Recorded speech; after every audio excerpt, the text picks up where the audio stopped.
যখন আমি আমার first income tax return file করেছিলাম একজন ফাইন্যান্স প্রফেশনাল হিসেবে, আমার ফুল কনফিডেন্স ছিল, পুরো preparation ready, ATC investment ready, HRA ডকুমেন্টগুলো শর্ট করে নিয়েছিলাম, হোম লোন ইন্টারেস্ট সার্টিফিকেটও রেডি ছিল। কিন্তু তারপরও যখন আমি আমার ফাইনাল ট্যাক্স কম্পেয়ার করলাম আমার পাশের কলিগের সাথে, যে নিউ ট্যাক্স রিজিম চুজ করেছিল, zero deduction, zero paper work, সে আমার থেকে কম ট্যাক্স দিল। ওই দিন আমি একটা বড় লেসন শিখলাম, ট্যাক্সেশনে বেশি মেহনত মানেই বেশি সেভিং। এটা কিন্তু সবসময় ট্রু না, কখনো কখনো সিম্পলিসিটি জিতে যায়। আজ আমি চাই তুমি ওই মিস্টেকটা না করো যেটা আমি করেছিলাম। আজকের ভিডিওতে আমি একদম ক্লিয়ারলি ব্রেকডাউন করব নিউ ট্যাক্স রিজিম না ওল্ড ট্যাক্স রিজিম, কোনটা অ্যাকচুয়ালি বেশি টাকা বাঁচায় FY 25-26-এ। আর আমি কোনো থিওরিটিক্যাল কথা বলার জন্য এই ভিডিওটা বানাচ্ছি না, আমি আপনাকে 3টে রিয়েল স্যালারি লেভেলের ট্যাক্সের এক্স্যাক্ট ক্যালকুলেশন করে দেখাবো। 8 লাখ টাকা, 12 লাখ টাকা আর 20 লাখ টাকার 3টে এক্সাম্পল, কোন রিজিমে কতটা ট্যাক্স লাগে, কোথায় ট্যাক্স বাঁচানো যায়।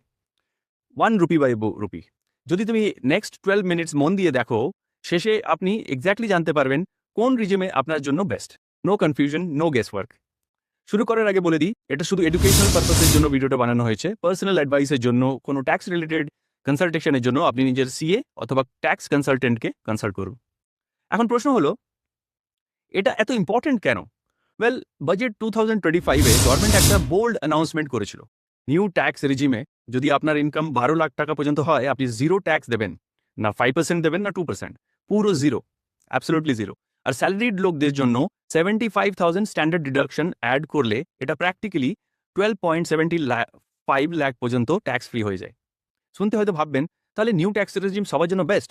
আনসার হচ্ছে, ডিপেন্ড করে। এটা ওয়ান ওয়ার্ড আনসার এটা হয় না, ইট ডিপেন্ডস অন ইয়োর ডিডাকশনস। শুধু একটা নাম্বারের উপরে ডিপেন্ড করে আপনার টোটাল ডিডাকশনস কত আছে স্যালারিতে বা ইনকামে। আর আজ আমি আপনাদের ক্লিয়ারলি দেখাবো আপনার স্যালারির জন্য টিপিং পয়েন্ট কোথায়। চলুন প্রথমে ট্যাক্স স্ল্যাবস বোঝার চেষ্টা করি। ট্যাক্স স্ল্যাবগুলো একবার দেখে নিই। ওল্ড রিজিম FY 25-26-এ আপ টু 2.5 লাখ পর্যন্ত no tax, 2.5 to 5 lakh 5% tax, 5 lakh to 10 lakh 20% tax, above 10 lakh 30% tax. ওখানে স্ট্যান্ডার্ড ডিডাকশন আছে 50,000, আর আপনি ক্লেম করতে পারেন বিভিন্ন deduction under section ATC 1.5 lakh, ATD health insurance, HRA, home loan interest 2 lakh পর্যন্ত আপনি ক্লেম করতে পারেন। NPS-এও 50,000 আপনি ক্লেম করতে পারেন। এবার নিউ রিজিমের ট্যাক্স স্ল্যাব দেখা যাক 25-26-এর। Up to 4 lakh, zero tax, 4 lakh to 8 lakh, 5%, 8 lakh to 12 lakh, 10%, 12 to 16 lakh, 15%, 16 to 20 lakh, 20%, 20 lakh to 24 lakh, 25%, and above 24 lakh, 30%, flat rate. And new tax regime, standard deduction 75,000 পাওয়া যায়। In addition to the standard deduction, section 87A-তে rebate পাওয়া যায় 60,000 rupees। So 12 lakh পর্যন্ত tax zero থাকে। এখানে কিন্তু ATC, HRA, home loan এই ডিডাকশনগুলো পাওয়া যায় না। এখন দেখা যাক রিয়েল লাইফে এটাকে কি করে দেখা যায়, কিভাবে কম্পেয়ার করা যায়। আমরা বিভিন্ন সিনারিওর থ্রুতে এটা দেখব। চলুন দেখি। ফার্স্ট সিনারিও নাম্বার 1, 8 লাখ টাকা অ্যানুয়াল স্যালারি আপনার। ওল্ড রিজিমে কিভাবে ট্যাক্স ক্যালকুলেট করবো? Salary 8 lakh, 50,000 standard deduction, ATC 1,50,000 deduction, so total taxable income 6 lakh. Tax যদি আপনি ক্যালকুলেট করেন তো কত দাঁড়াচ্ছে? আমরা ট্যাক্স ব্র্যাকেটগুলো একটু আগে ডিসকাস করলাম। ট্যাক্স হবে আপনার 33,800 রুপিস। নিউ রিজিমে 8 লাখ মাইনাস 75,000 আপনার ডিডাকশন আছে, সেটাকে যদি আপনি লেস করেন তো আপনার ট্যাক্সেবল ইনকাম হবে 7,25,000। এবার নিউ রিজিমের ট্যাক্স ব্র্যাকেটের হিসাবে, ট্যাক্স স্ল্যাবের হিসাবে আপনার ট্যাক্স হবে 7,25,000-এর উপরে 16,250 রিবেটে।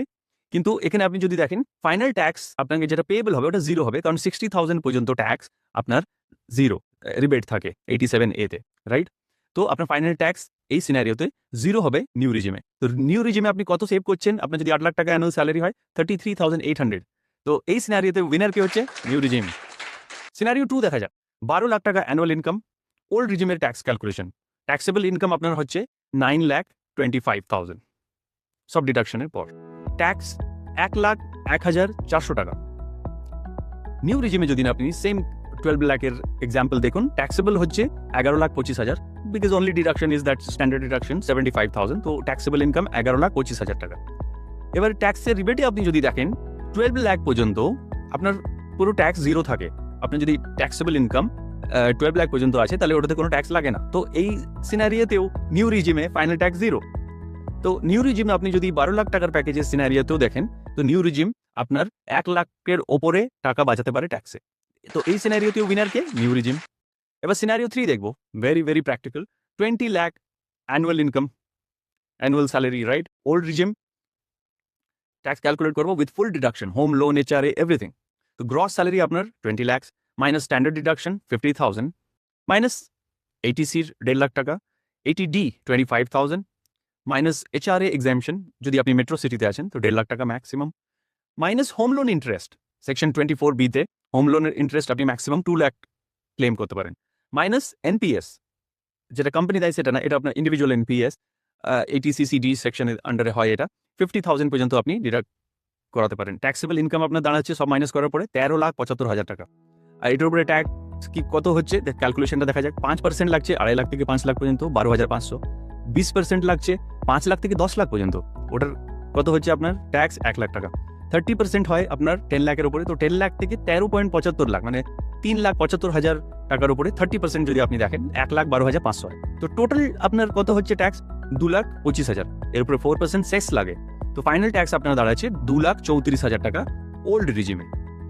এবার দেখি নিউ রিজিমে কি হয়। তো আপনার gross salary 20 lakh minus standard deduction 75,000, তো আপনার ট্যাক্সেবল ইনকাম কত হলো? 19,25,000 টাকা। এবার 19,25,000 এর ট্যাক্স ক্যালকুলেশনটা দেখি নিউ রিজিমে। 5% লাগে 4 লাখ থেকে 8 লাখ টাকা, আগেই আমরা দেখেছি এগুলো। তো 5% 4 লাখ থেকে 8 লাখ মানে 4 লাখের 5% হয়ে গেল 20,000। তারপর 10 লাখ লাগে 8 লাখ টু 12 লাখ পর্যন্ত, উইচ ইজ 40,000। 15% ট্যাক্স রেট হচ্ছে 12 লাখ থেকে 16 লাখ পর্যন্ত, ওখানে 60,000 হয়ে গেল। এবার 20% আপনার লাগবে 16 লাখ টু 19.25 লাখ পর্যন্ত। 19.25 কেন? কারণ আমার ট্যাক্সেবল ইনকাম যেটা সেটা 19.25, তো 16 লাখ থেকে 19.25 এর উপরে যদি আমি ডিফারেন্সের উপরে 20% লাগাই তো 65,000 টাকা হয়। তো টোটাল ট্যাক্স আপনি যদি সব ব্র্যাকেটগুলোকে অ্যাড করেন তো টোটাল ট্যাক্স হচ্ছে 1,85,000 প্লাস 4% সেস। তো ফাইনাল ট্যাক্স আপনার দাঁড়াচ্ছে 1,92,400 টাকা। 20 লাখ স্যালারিতেও ওল্ড রিজিম জেতেনি, এখানেও কিন্তু উইনার হচ্ছে আপনার নিউ রিজিম, রাইট? ওল্ড রিজিমে ইভেন আপনার যদি 20 লাখ এবং তার উপরেও যদি আপনার স্যালারি হয় তো ওল্ড রিজিমে তখনই বেনিফিশিয়াল হয় যদি আপনার টোটাল ডিডাকশনস 7.6 লাখসের ওপরে হয়, তবেই আপনি ওই বেনিফিটটা পাওয়া যায়। তো মেন টেক অ্যাওয়ে কি বেরোলো এটা থেকে? না আপনি নিউ রিজিমকে সবসময় বেস্ট বলতে পারেন, না ওল্ড রিজিমকে সবসময় বেস্ট বলা যায়। সবকিছুই ডিপেন্ড করে একটা নাম্বারে, কি আপনার টোটাল ডিডাকশনস কত হলো। তো সিম্পল থাম্ব রুল যদি আমরা দেখতে চাই যে কিভাবে আমরা ডিসাইড করবো, সো সিম্পল থাম্ব রুল হচ্ছে আপনার ডিডাকশন যদি 7.6 লাখসের কম আছে টোটাল, তাহলে আপনার নিউ রিজিম সবসময় বেটার। ডিডাকশনস যদি গ্রেটার দেন মানে 7.6 লাখসের বেশি হয়, রাইট, স্যালারির, তাহলে আর যদি আপনার স্যালারিও 15 লাখস অ্যাভারেজ হয়, তখন আপনাকে কি করতে হবে? তখন আপনাকে দুটো ট্যাক্স ব্র্যাকেটে গিয়ে ক্যালকুলেটর ইউজ করে কম্পেয়ার করতে হবে যে কোনটাতে ট্যাক্স বেশি যাচ্ছে, অপোজিটটা আপনাকে সিলেক্ট করতে হবে। তো 7.6 লাখ ডিডাকশন এটা সবার জন্য পসিবল হয় না। আপনি দেখবেন 7.6 লাখ যে ডিডাকশনটা অনেক বেশি, যাদের স্যালারি অনেক কিছু ডিক্লেয়ার করার আছে ডিডাকশনের জন্য তারাই করতে পারে। সো জেনারেলি সেই জন্য নিউ রিজিমেই লোকে আজকাল সুইচ করছে। আপনি কি করবেন এবার? স্টেপ 1, সব ডিডাকশন লিস্টগুলো তৈরি করুন, কি কি ডিডাকশনস আপনার আছে লিস্ট ডাউন করুন, পেপারগুলো ক্রিয়েট করুন। দুটো রিজিমেই ট্যাক্স ক্যালকুলেট করুন, কম্পেয়ার করে দেখুন কোন রিজিমে আপনার ট্যাক্স কম লাগছে overall for the full year. Step 3-তে যে রিজিমটা আপনার দেখাবে যেখানে কম ট্যাক্স লাগছে, আপনার ট্যাক্স বার্ডেন যেখানে সব থেকে কম আছে, আপনি সেটাকে চুজ করবেন, রাইট, নিজের ট্যাক্স প্ল্যানিংয়ের হিসাবে। আপনার যদি অফিস থেকে ট্যাক্স প্ল্যানিংয়ের জন্য প্রথম থেকে ডিক্লারেশন দিতে হয়, তো before declaration you make sure you compare the old regime versus the new regime, যেটাতে আপনার বেনিফিট থাকবে সেটা আপনি সিলেক্ট করবেন আপনার অফিসে। গভর্নমেন্টের নিউ রিজিমকে ডিফল্ট করেছে, মানে আপনি দেখবেন যখনই আপনি ইনকাম ট্যাক্স ডিক্লারেশন দিতে যাবেন যে কোন রিজিম আমি সিলেক্ট করবো, তো ডিফল্ট রিজিম একটা যেটা অলরেডি সিলেক্টেড থাকে ওটা হচ্ছে নিউ রিজিম। বাট ডিফল্ট মানেই যে বেস্ট হবে তার কোনো মানে নাই, আপনাকে কম্পেয়ার করতে হবে। কিন্তু মোস্ট ইন্ডিয়ান্সের জন্য 15 লাখসের নিচে যাদের ইনকাম, নিউ রিজিম 2026-এ ক্লিয়ারলি ইজ দি উইনার। এবার বলুন আপনি কোনটা চুজ করবেন FY 25-26-এ, ওল্ড নাকি নিউ, নাকি এখনো কনফিউজ যে কি করা উচিত? কমেন্টে লিখুন। আর যদি আপনি চান যে 25 লাখের ওপরে যাদের স্যালারি বা যারা সেলফ এমপ্লয়েড তাদের জন্য একটা ডিটেলে এই টাইপের কম্প্যারিজন ভিডিও দেখতে চান, আমাকে কমেন্টে জানান, সেটা ডেফিনেটলি আমি ওই ভিডিওটা আপনাদের জন্য বানিয়ে আপনাদের হেল্প করব। আমার চ্যানেলটা সাবস্ক্রাইব করুন, কারণ এখানে আমরা শুধু পয়সা না মাইন্ডসেট বানাই। Thanks for watching.